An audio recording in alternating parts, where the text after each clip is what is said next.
fact in all the ghost stories that I know of is that the ghost wants something from the living within.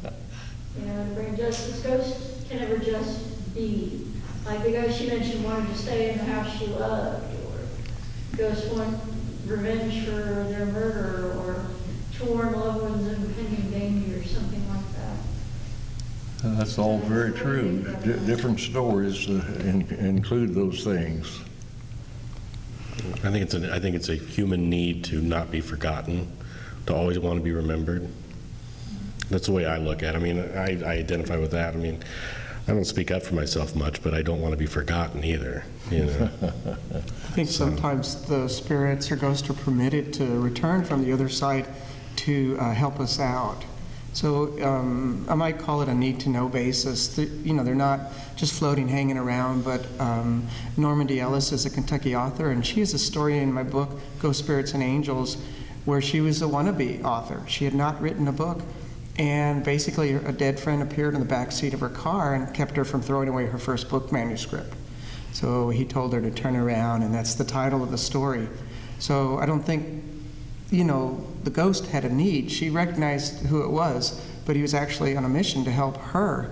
And of course now she's a successful Kentucky author, and you know, she takes people to Egypt and uses, you know, the Egyptian symbology, you know, to teach workshops. So in that case, you know, it wasn't kind of like the spirit or ghost had a need, but rather it was the bond. So I think when someone dies, that relationship doesn't die, even though, you know, that loved one, you know, has passed on. And so that magnetic attraction, that sympathetic draw between us and other people, you can see it has power even over a separation, you know, that we call death. And it's a beautiful, beautiful story. And there's many other stories where I think the ghost or spirit is permitted to come back to communicate something for our benefit. And I usually think of those not as ghosts, but as angels coming back to provide your needed service or information. Any other comments? Yes. Well, I was listening to something on the radio, and they talked about Christianity and God being three parts, Father, Son, and Holy Ghost. Only now they say Spirit instead. And that relates to the idea of ghosts, if you start to think about it carefully.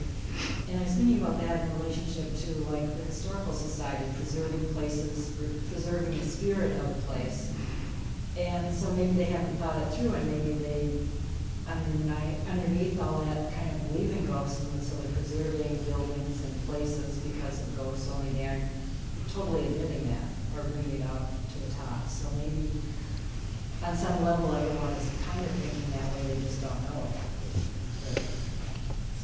it. In a way, we're trying to appease our ancestors, or trying to appease the people that came before us, and by keeping up the place and making sure that it's presentable for guests. Somebody You know? share that story, preserve that place, so you can go back to it and have something, or how you want to look at it, not necessarily creepy, but. It's interesting, and I think it can be a really involved discussion because we get into like string theory, multiple dimensions.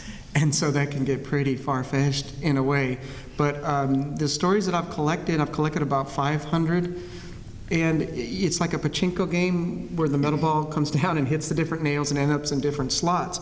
And so I have ghost spirits, angels, nature spirits, we call the fairy folk. So if you bring out the term spirits of place, that can be very layered and goes back to, you know, I've got Celtic, I've got Irish background where we take a look at the nature spirits. These are not ghosts. They're not spirits like they're floating around like your spirit guide, you know, that your psychic told you about.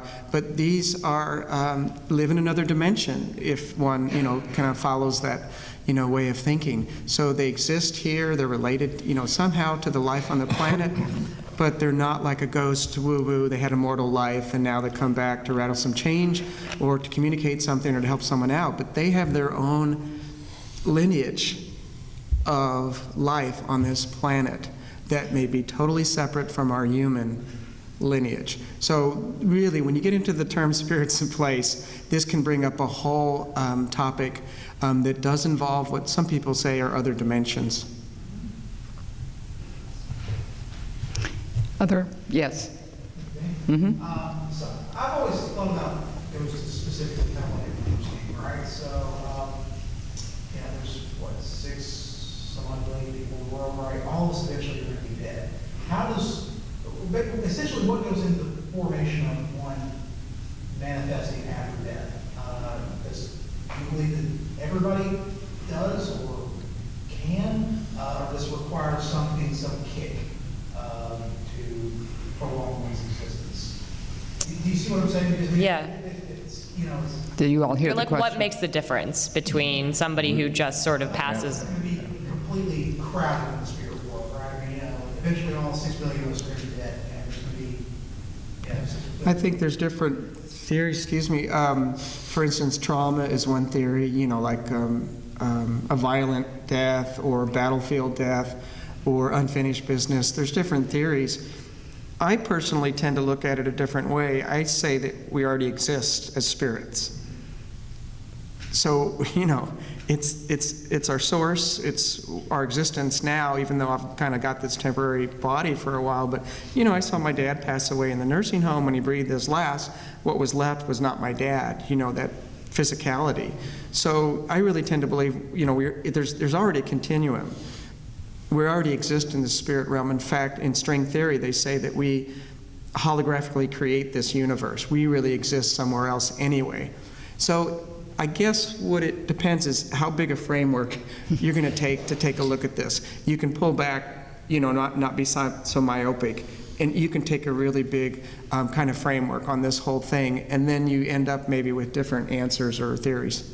There's also really no way to guess if there's a decay system, in fact, in play. Like, a spirit maybe dies like a body dies, maybe there's a lifespan. Like, there's really no way to know, I guess. And I guess that's part of why it will always be such a, important topic, or why it's always kind of been a popular topic. Like, there's so many ways to explain it. There's so many variables, there's so many possibilities that I think it's fascinating. It's like it's a mine that will never run out. Like, you can mine that vein for forever, and we probably will, because I feel like it's just something that's always interesting to talk about. And sometimes what people experience is, I don't think it's the soul anymore. I think there's something called psychic imprints, where you can see like this energetic figure going through the motions around the house, or running through the battlefield, where it may be that their soul is not actually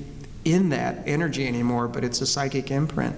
So what you might call, in your question, a ghost, maybe some of us are kind of booted up to the next sphere, to heaven, or whatever you call it, and maybe some of us hang around for a while and then go on.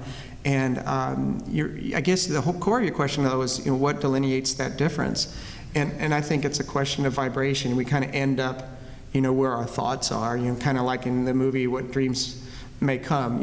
Our thoughts are going to take us to that location, so if we're kind of stuck on the planet, our thoughts, are going to kind of keep us earthbound. But it's kind of a question of, who we are is going to take us to where we go. So if you're Mother Teresa, you're probably not going to be a sad earthbound spirit. You've been praying your whole life. Your very physiology is wrapped around prayer in the higher realms. And so guess where you're going to go?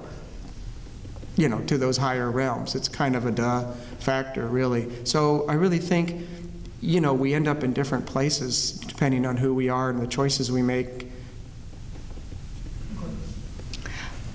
We need to wrap this up so our authors can get back over and do some signings. Thank you so much for being here today. I think what we have discovered is, one, I liked your particular thing about haunting doesn't mean that it's ugly or mean. It can be happy.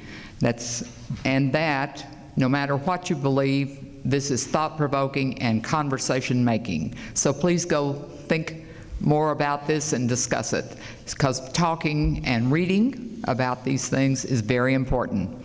Thank you. And stop by our tables. Yeah. Thank you all. If you don't come by our tables, we'll come back as a ghost and get you.